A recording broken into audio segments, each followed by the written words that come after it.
नमस्कार किसान भाइयों, क्या आपने कभी सुना है छुपी भूख यानी कि हिडन हैंगर के बारे में। किसान साथियों, आप खेत के अंदर खाद डालते हैं, सिंचाई करते हैं, फसल आपकी हरी भरी होती है, फिर भी उम्मीद से कम उत्पादन क्यों होता है। आज के इस वीडियो में हम जानेंगे कैसे इस कमी को दूर कर किसान भाई अधिक उत्पादन ले सकते हैं। तो किसान साथियों, वीडियो को अंत तक जरूर देखिएगा। सबसे पहले जानते हैं क्या होती है हिडन हंगर यानी कि छुपी भूख। तो छुपी भूख का मतलब किसान भाइयों ये होता है कि पौधे की एक विशिष्ट वृद्धि की अवस्था, यानी कि जब पौधा बढ़वार कर रहा होता है उस समय जरूरी पोषक तत्वों की ऐसी कमी जो बाहर से हमें नहीं दिखाई देती है लेकिन अंदर ही अंदर पौधों को कमजोर बना रही होती है। जैसे कि आपने देखा होगा, आपकी फसल हरा भरा दिखता है लेकिन फूलों के गिरने का प्रमाण ज्यादा मिलता है। हरी भरी फसल के अंदर भी फूल गिरने लगते हैं। इसके अलावा फूलों का रूपांतरण फलों में नहीं होता है। फूल काफी आते हैं लेकिन सारे के सारे फल नहीं बन पाते हैं, और अगर बन भी रहे हैं तो फल काफी छोटे रह जाते हैं। ये सभी जो लक्षण है हिडन हंगर के हो सकते हैं। चलिए अब जानते हैं हिडन हंगर क्यों होती है। तो किसान साथियों, पौधे की विशिष्ट वृद्धि की अवस्था जैसा कि मैंने आपको बताया, उसमें मिट्टी से सभी पोषण तत्वों का पर्याप्त मात्रा में शोषण नहीं हो पाना, यानी कि मिट्टी के अंदर मौजूद जो भी खाद है उनको सही से पौधे को नहीं मिल पाता है, या फिर मौसम या सिंचाई की वजह से पोषण में कमी होना। इसके अलावा केवल एनपीके यानी कि यूरिया, डीएपी, पोटाश पर निर्भर रहना। किसी भी स्वस्थ पौधे से बेहतर उत्पादन लेने के लिए कुल 17 आवश्यक पोषक तत्वों की जरूरत होती है। इसके अंदर एनपीके यानी कि नाइट्रोजन, फास्फोरस, पोटाश ये मुख्य पोषक तत्व है किसान भाइयों। इसके अलावा 14 अन्य पोषक तत्व भी जरूरी होते हैं।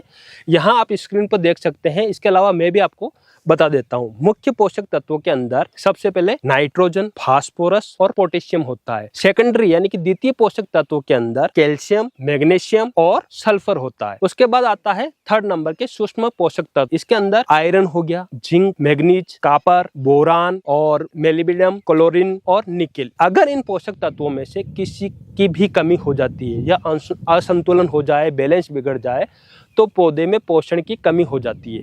इसी को वैज्ञानिक भाषा में हिडन हंगर कहते हैं। जब पौधा जड़ों से पोषण नहीं ले पा रहा हो तब हमें चाहिए फोलियर स्प्रे, यानी कि पत्तियों के जरिए पौधे में पोषण देना, क्योंकि जमीन में उपलब्ध खाद पर्याप्त मात्रा में नहीं है या फिर पौधा उसे ढंग से नहीं ले पा रहा है। इसलिए किसान भाई अक्सर 19-19 या 052-34 जैसे फोलियर स्प्रे करते हैं। लेकिन किसान भाइयों, इसमें केवल 2 या 3 पोषक तत्व होते हैं जो पौधे की छुपी हुई भूख को पूरी तरीके से खत्म नहीं कर पाते हैं। तो किसान भाइयों, आज मैं आपके लिए लेकर आया हूँ एक स्पेशल फोलियर न्यूट्रन स्प्रे जो कि एक्वाफर्ट के नाम से आता है। एक्वाफर्ट फोलियर पल्सो, जो कि टाटा का उत्पाद है और पूरी तरीके से ये भारत के अंदर निर्मित है, यानी कि भारत के अंदर बना हुआ है। यह पौधों की छुपी हुई भूख, हिडन हंगर को दूर करने के लिए विशेष रूप से इसे डिजाइन किया गया है। यह एक बैलेंस मल्टी न्यूट्रिएंट फार्मूला है जो पत्तियों के माध्यम से सीधा पौधे को पोषण देता है। पल्सों के अंदर किसान भाइयों 6 से 7 पोषक तत्वों का एक अनोखा मिश्रण होता है और इसे भारत के विभिन्न क्षेत्रों में टेस्ट भी किया गया है। यह कोई सामान्य खाद नहीं बल्कि एक रिसर्च आधारित वैज्ञानिक रूप से तैयार किया गया कस्टम मेड फार्मूला है जो हर मौसम, हर फसल के लिए उपयुक्त है और तेजी से ये असर करता है। फोलियर पल्सों का उपयोग किन किन फसलों पर करें, तो किसान भाइयों इसका जो स्प्रे है आप सभी प्रकार की फसलों पर कर सकते हैं, लेकिन अभी जो सीजन चल रहा है वो खरीफ का है और खरीफ की मुख्य फसलों के बारे में मैं आपको बता देता हूं।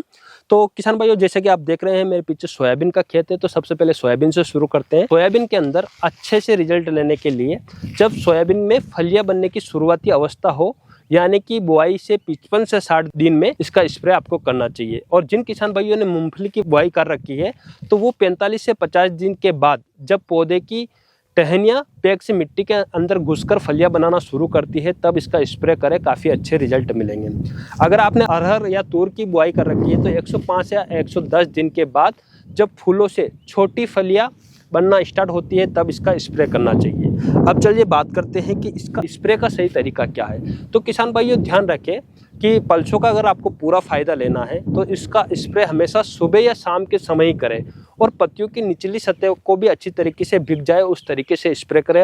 आप कट नोजल का इस्तेमाल करें ताकि ऊपर नीचे दोनों तरीके से पत्तियां जो है अच्छे से बिक जाए। इसके अलावा मुख्य बात ये है दोस्तों कि कॉपर और सल्फर युक्त जो कीटनाशक होते हैं उनके साथ इसे कभी भी मिक्स नहीं करें। आप अन्य किसी भी कीटनाशक के साथ इसका इस्तेमाल कर सकते हैं। यदि फसल में कोई बीमारी है तो पहले उसका इलाज करें, फिर इसे 2 से 3 दिन बाद इसका स्प्रे करें ताकि आपको बेहतर रिजल्ट मिले। फोलियर पल्सों का स्प्रे करने के फ़ायदे भी किसान भाइयों मैं आपको बता देता हूं। तो ये हिडन हंगर को दूर करता है। फूल जो होते हैं जड़ने की समस्या हमें अक्सर देखने को मिलती है, उस समस्या को ये कम करता है। फलों का आकार, रंग और चमक को बेहतर करता है। पौधों की ग्रोथ जो होती है उसको तेजी से बढ़ाता है। मिट्टी में पोषक तत्व की कमी होने पर भी ये तुरंत असर कर पौधे को पोषक तत्व देता है। पौधे के अंदर रोग प्रतिरोधक क्षमता को बढ़ाता है। काफ़ी तेजी से असर करता है। 24 से 48 घंटों के अंदर इसका असर शुरू हो जाता है। कम मात्रा में अधिक असर, कम लागत में ज़्यादा फायदा। उत्पादन और गुणवत्ता दोनों में ही सुधार करता है। तो साथियों, आपने देखा कि कैसे फोलियर पल्सो आपकी फसल की छुपी हुई भूख को दूर कर उसे ताकतवर बनाता है।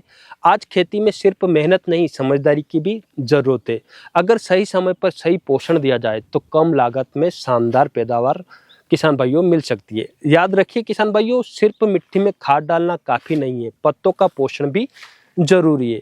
और किसान साथियों, पल्सों के बारे में अधिक जानकारी के लिए आप अपने नज़दीकी डीलर से संपर्क करें या फिर आप डॉक्टर विश्वास को कॉल कर सकते हैं। ये व्हाट्सएप पर भी उपलब्ध है, अधिक जानकारी ले सकते हैं।